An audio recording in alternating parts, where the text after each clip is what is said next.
You know what wakes you up at 3 a.m.? It's not your bladder, it's not the neighbors, it's the retirement calculator. You lie there doing the math again. Social Security may be $1,500 a month. You're $401K, which looks more like a $201K, that pension that's not quite what you thought it would be. And then the questions start. What if I get sick? What if the market crashes? What if I live to 90 and the money runs out at 80? You did everything you were supposed to do. You worked. You saved when you could. You didn't blow it all on fancy cars or vacations. But somehow it's not enough. Or at least it doesn't feel like enough. And now you're staring at retirement. Maybe it's 5 years away, maybe it's next year, maybe you're already in it. And instead of feeling free, you feel terrified. Here's what nobody tells you about retirement anxiety. It's not really about the money. I mean, the money is real. The fear is real. But what's keeping you up at 3 a.m. isn't the number in your account. It's the story you're telling yourself about what that number means. 2,000 years ago, the Stoics dealt with the exact same fear. And what they figured out might be the only thing that gives you peace, whether your retirement account has 6 figures or 4. Let me tell you about Seneca. Seneca was one of the wealthiest men in Rome. He had estates, villas, more money than most people could spend in 10 lifetimes.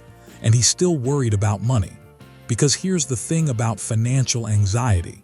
It has nothing to do with how much you actually have.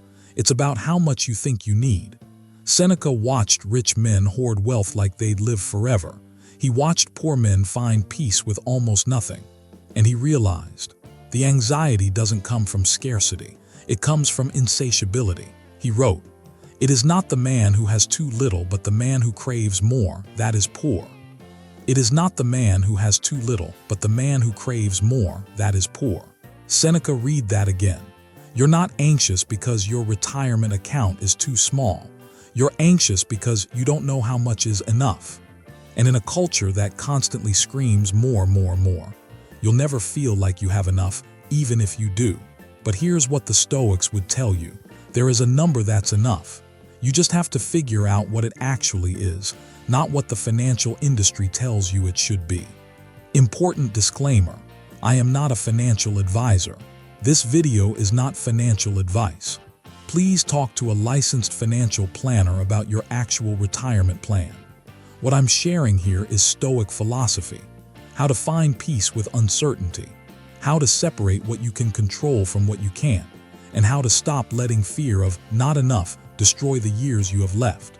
If you're in serious financial trouble, get professional help. But if you're lying awake at 3 a.m. even though you're probably going to be okay, let's talk. Here's the first Stoic practice for retirement anxiety. Stoic practice number 1. The Seneca retirement audit. Seneca had a practice he called poverty training. Once a month, he'd live like he had nothing. Cheap food, simple clothes, no luxuries, not because he wanted to suffer, because he wanted to prove to himself, if I lost everything, I'd be okay. Here's your version, the retirement reality audit. Get a piece of paper, write down 3 numbers. Number 1, what you actually have saved for retirement, not what you wish you had, what's actually there. Number 2, what you actually need to live on per month, not your current lifestyle, your actual needs, housing, food, healthcare, utilities. Be honest. Number 3, what you're afraid of losing, write it down. I'm afraid I won't be able to travel. I'm afraid I'll be a burden. I'm afraid I'll have to move in with my kids. Now here's the Stoic part. Look at number 2. Could you live on that? Not happily, not ideally. Could you survive? If the answer is yes, then you have enough for survival. Everything above that is preference, not necessity. And here's what Seneca would say. Once you know you can survive, the anxiety about not having enough loses its power. Because the fear isn't really about starving or being homeless. The fear is about losing your current lifestyle. And that's not life or death. That's just change. You might have to downsize. You might not be able to do everything you dreamed of, but you'll be okay. And once you know you'll be okay, you can stop catastrophizing and start planning. Here's the second Stoic practice. This one's from Marcus Aurelius. Stoic practice number 2. The Dichotomy of Control, Retirement Edition. Marcus Aurelius was the emperor of Rome. He controlled armies, provinces, the entire known world. And he still wrote this: "You have power over your mind, not outside events. Realize this and you will find strength." You have power over your mind, not outside events. Realize this and you will find strength. Marcus Aurelius, here's how this applies to retirement anxiety. You're lying awake at 3 a.m. worrying about the stock market, inflation, healthcare costs, Social Security running out. None of that is in your control, not one bit. So every minute you spend worrying about it is a minute you're torturing yourself for no reason. Here's what you can control: how much you spend today, whether you keep working part-time in retirement, whether you downsize your house now or wait, how you invest what you have with professional advice, your lifestyle expectations, how you talk to yourself about money. Here's the practice. Make 2 columns, left side, what I cannot control about retirement, right side, what I can control.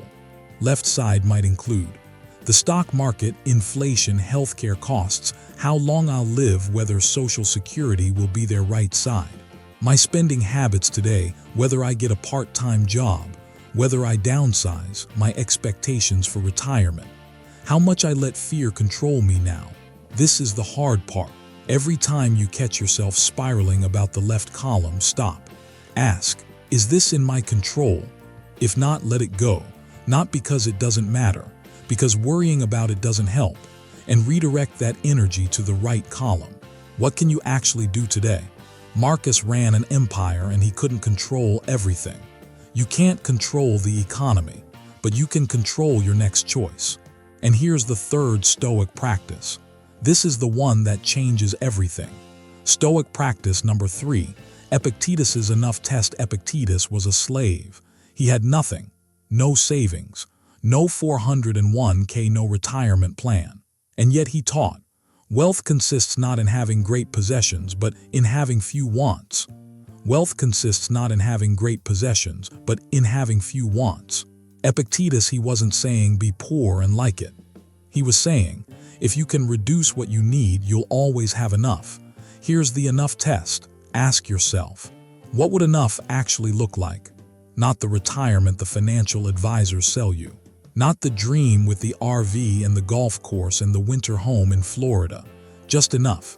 Enough to be safe. Enough to be healthy. Enough to have a life worth living. For some people, that's a paid-off house and $2,000 a month. For others, it's more. For some, it's less. But here's the key. Once you define enough, everything above that is bonus. And everything below that is a problem to solve, not a reason to panic. Here's the practice. Write down what enough looks like for you. Be specific. Enough is a small house or apartment paid off, $1,500 a month for food and utilities, healthcare covered, enough to see my grandkids twice a year. Now look at what you have. Are you close? Are you there? Are you way off? If you're close or there, your anxiety isn't about money. It's about fear of the future, and that's something you can work on. If you're way off, okay. Now you have a real number, not a vague terror, a real gap. And you can make a plan with a financial advisor to close it or adjust your definition of enough. But either way, you've taken the monster out of the dark and put it in the light. And it's never as scary in the light. Look, I'm not going to lie to you and say money doesn't matter. Money matters. Retirement is expensive. Healthcare is expensive. Getting old in America is expensive. The Stoics knew this. Seneca had money. Marcus Aurelius had money. They weren't idiots, but they also knew anxiety about money is almost always worse than the actual situation. You're not going to starve. You're not going to be on the street. You might have to make sacrifices. You might have to live smaller than you hoped, but you'll be okay. And the years you have left, whether you're retiring with 2 million or 200,000, those years are too valuable to waste on 3 a.m. panic attacks. Seneca spent his last years in exile, stripped of his wealth, ordered to kill himself by the emperor. And in his final letter he wrote, "As long as you live, keep learning how to live.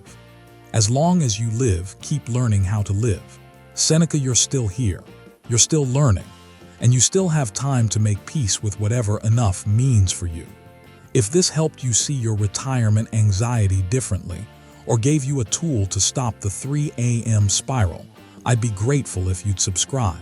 This channel exists for those of us dealing with the real, unglamorous struggles of the second half of life. No financial gurus, no get-rich schemes, just honest philosophy for real fears. Marcus Aurelius wrote, "Frightened of change, but what can exist without it? You're afraid retirement won't look like you planned. You're right, it probably won't. But that doesn't mean it'll be terrible. It just means it'll be different. And different isn't the same as disaster. You've survived every change so far. Job losses, market crashes, life not going to plan. You'll survive this too. Not because you have millions in the bank, because you're more resourceful than your fear gives you credit for. If you know someone, maybe your age, maybe older, who's lying awake at 3 a.m. running retirement calculators, share this video with them. Sometimes the most stoic thing we can do is remind each other, we'll be okay. Maybe not rich, but okay. Thanks for being here. Take care of yourself and your retirement plan with professional help. And remember, you're not poor because you don't have enough. You're rich if you know what enough is. Choose peace. Timeless wisdom for a restless world. See you in the stillness.